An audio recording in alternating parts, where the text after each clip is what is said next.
Hey everybody, this is Surax Gaming and welcome back to another video on the channel.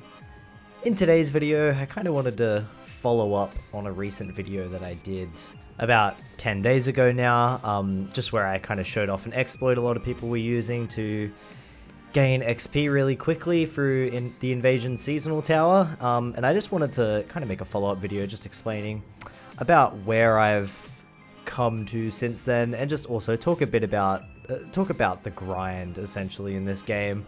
I did talk a little bit in the last video about how crazy the grind was, but now that I've done every character, which, believe me, at the time of me posting that video, I was not convinced I was going to finish this endeavor. So just to recap the last video, there's a seasonal exploit you can use in the Seasonal Tower for the invasions. If you reach high enough level, like level 56 or the level 60 towers, you gain a crazy amount more XP than you normally would, and you roughly level up maybe once a fight. Compared to the actual grind in this game, which, for reference, before Season 2 began, I played mostly Smoke. I have over 100 games playing as Smoke online. I think there was almost 100 wins in that season. I did a lot of grinding with Smoke, and I got him to level 20. And this was over the course of, like, Season 1 lasted like 40 days. And I got my main in this game to, like, level 20. That's pretty bad. That's for a month's work. And then in hindsight, for Season 2, all in all, I've put about a month's work into this grind method to kind of exploit the game. And now I have all characters to level 35 in roughly the same amount of time it took me to just get Smoke to level 20. So there was a crazy exploit that you could use. I've used it, I've done it, I've finished all the characters, and this is my thoughts on the grind in Mortal Kombat 1. To actually get all characters to level 35, even using this exploit, took me so long to set up. All in all, probably about 4 weeks worth of work. I would log in, I would, do a couple towers per day.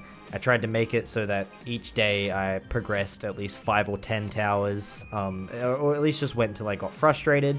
And then once I got to my goal, which was like Tower 56, I'd already maxed out Reiko. Reiko was the first character I'd got done. And then I did Johnny Cage second, so I could just test how long it would take me to, do a character. So I did Johnny Cage, and that took me about 45 minutes, and then I kept going. I did all my mains first. I did Smoke, I did Sindel, I did Ashra, Li Mei. Once I got them done, I was already over it. I was already so pissed off and finished with this game.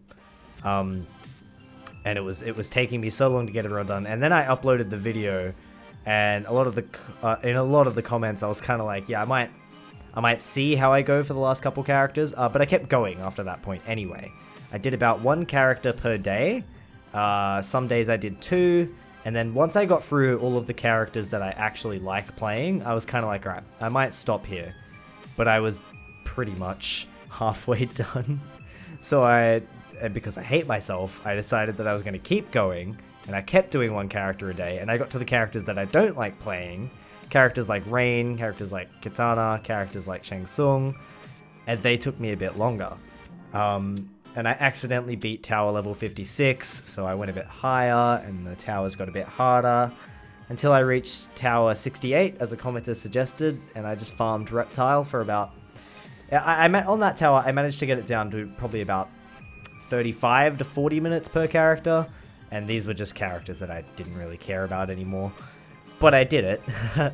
One thing I wanted to talk about are the rewards you get, and you'll see some of them on screen. The rewards were absolutely pathetic. The rewards were so bad.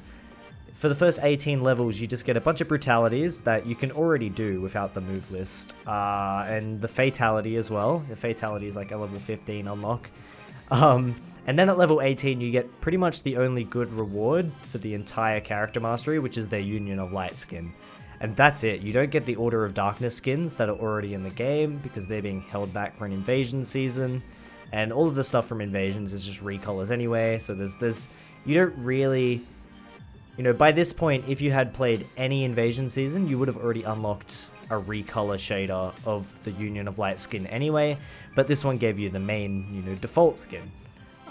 which the Union of Light skins are cool, but getting probably about 6 shaders per skin, you know, it's the only worthwhile reward. And then at the end you get like a gold skin of their normal and their Union of Light, which is, you know, woohoo. I just found that, yeah, the rewards, for the amount of time you're putting into this, the rewards weren't that great.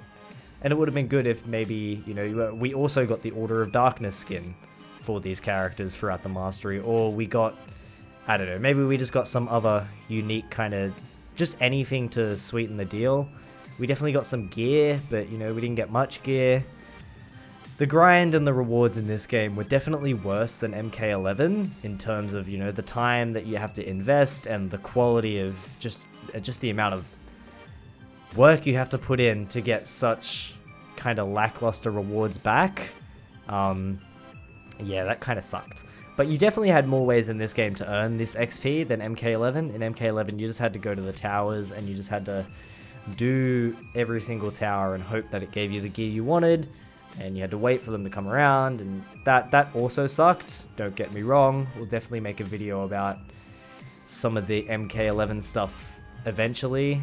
But for now, we're just kind of talking about the MK1 grind. So it made me less frustrated than the Towers of Time did overall. But yeah, it wasn't as good rewards wise as Towers of Time. Towers of Time gave you so much more gear, so many more skins, so many more shaders, everything. It was a bit crazy. But this means that all of my default main roster characters plus Omni-Men are fully leveled. But kind of what bugs me being a completionist is that the rest of the DLCs haven't come out yet.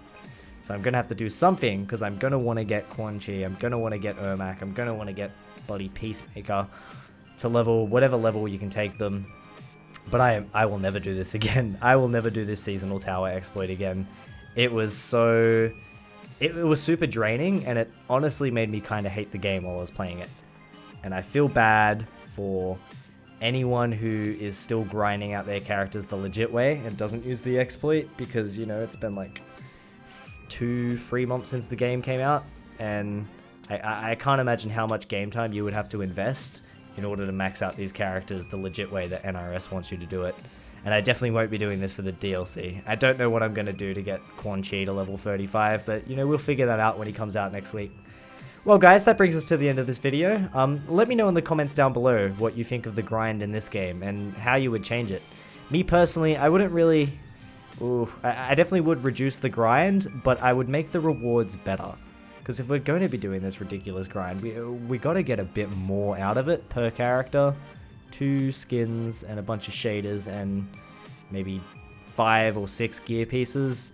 Definitely isn't it. A lot of the gear pieces which are recolors. But anyway, let me know in the comments below what you would change personally. And don't forget to like and subscribe if you haven't already. And yeah, thanks for the support, and I'll see you guys next time. Thanks for watching. Peace out.